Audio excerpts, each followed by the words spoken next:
தென்காசி மாவட்டம் ஆழ்வார்குறிச்சி அடுத்த செங்கனூர் பகுதியில் ரயில்வே பாலத்தில் மழை நீர் தேங்கியுள்ளது. இதனால் அத்தியாவசிய தேவைக்கு கூட வெளியேற முடியாமல் தண்டவாளத்தில் குடியேறிய மக்களுடன் நமது தென்காசி மாவட்ட செய்தியாளர் சம்பத் நடத்திய கலந்துரையாடலை தற்போது பார்க்கலாம். தென்காசி மாவட்டம் ஆழ்வார்குறிச்சி கிராமத்திற்கு உட்பட்ட செங்கானூர் கிராமம். இக்கிராமத்தில் 300க்கும் மேற்பட்ட குடும்பங்கள் வசித்து வருகின்றன. இப்பகுதியில் தென்காசி மாவட்டத்திலிருந்து திருநெல்வேலி செல்லக்கூடிய ரயில்வே பாதை அமைந்துள்ளது. இப்பாதையில் செங்கானூர் கிராமத்திற்கு மீட்டர் கேஜியாக இருந்ததற்கு அடுத்து தற்போது ரயில்வே கீழ்ப்பாலமானது அமைக்கப்பட்டுள்ளது. இந்த கீழ்ப்பாலம் அமைக்கப்பட்டதிலிருந்து இந்த மக்கள் அவதிகள் உள்ளாகி வருகின்றனர். இப்பகுதியில் உள்ள மக்கள் சிறிய மழை வந்தால் கூட இப்பகுதியில் நீர் தேங்கக்கூடிய சூழல் ஏற்படுகிறது.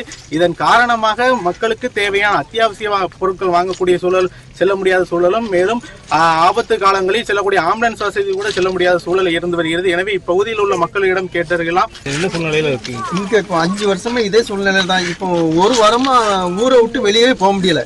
இன்னைக்கு ஒரு துஷ்டிய வீடு அந்த பாடி எடுத்துட்டு வரும்போது கூட வண்டி பதிஞ்சுக்கிட்டு நாங்கள் ரயில்வே ட்ராக் வழியாக தூக்கிட்டு வந்தோம். அந்த மாதிரி ஒரு சிட்டிசன் ஒரு பக்கம் போக முடியல, வர முடியல, ஒரு பொருட்கள் வாங்க முடியல. ரொம்ப இப்போ ஒரு வாரமா சின்ன பிள்ளைகள் வந்து ஸ்கூல்ல போக முடியல. 5 வரைக்கும் தான் எங்க ஊர்ல இருக்கு, 5th ஸ்டாண்டர்ட் வரைக்கும் தான் இருக்குது. அதுக்கப்புறம் ஆழ்வார்குறிச்சி போனோம்னா 4 கிலோமீட்டருக்கு இந்த தண்ணியை தாண்டி தான் போக வேண்டியிருக்கு. வேற வழியே எங்களுக்கு கிடையாது, மாற்று வழியே கிடையாது. இந்த பாலம் தோண்டதுக்கு முன்னால மாற்று வழி இருந்தது, ஆனா அதுல கேட் இல்லாம இருந்துச்சு. இப்ப இந்த பாலம் தோண்டதுல இருந்து அந்த மாற்று வழி கம்ப்ளீட்டா பந்த் பண்ணிட்டாங்க. இந்த பாலத்துக்கு வழி தான் போக வேண்டியிருக்கு, மற்ற வழியே எங்களுக்கு கிடையாது. அதனால எங்களுக்கு ஒரு வழி ஏற்பாடு பண்ணி நீங்க மாற்று பாதை கண்டிப்பா கொடுக்கணும். இப்பகுதியில் வந்து மீட்டர் கேஜி பாலம் செய்யப்பட்டதுக்கு அப்புறம் வந்து இந்த பாலம் அமைக்கப்பட்டுள்ளது. இந்த பாலம் அமைக்கப்பட்டதிலிருந்து இவ்வாறு பிரச்சனை ஏற்பட்டு வருகிறது என மக்கள் தெரிவிக்கின்றனர். மேலும் இப்பகுதியில் இப்ப வந்து அதிகாரிகள் வந்து பார்த்திருக்காங்களா, அதிகாரிகள் வந்து உங்களை இடம் சந்திச்சிருக்காங்களா, எதுவும் பேசியிருக்காங்களா அப்படின்னு? இது வரைக்கும் எந்த அதிகாரிகள் வந்து பார்க்கல ஐயா. இங்க குழந்தைகள்லாம் ஒரு வாரமா ஸ்கூலுக்கு போகல. நாங்க வந்து எந்த இதுவுமே வெளியிலே போக முடியல. மழை பெஞ்சு ஒரு வாரம் தண்ணி தேங்கி நிற்கிது.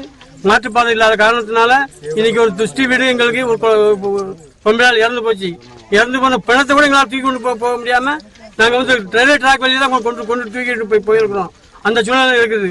ஒரு காய்ச்சல் மாத்திரை வாங்க போனாலும் ஆழ்வார்குறிச்சி 4 கிலோமீட்டர் அவ்வளவு தூரம் நாங்க போனா தான் வாங்கிட்டு வர முடியும். ஒரு கர்ப்பிணி பெண்ணை நாங்கள் எப்படி காப்பாற்ற முடியும்? ஒரு கர்ப்பிணி பெண்ணை தூக்கிட்டு போக முடியுமா? இந்த மாதிரி சூழ்நிலை நாங்கள் வாழ்ந்துகிட்டு இருக்கோம். இந்த 5 வருஷமா இந்த காலத்துல எந்த ஒரு அதிகாரியோ எந்த கட்சிக்காரர்களோ இது வந்து யாரும் எது பார்க்கல.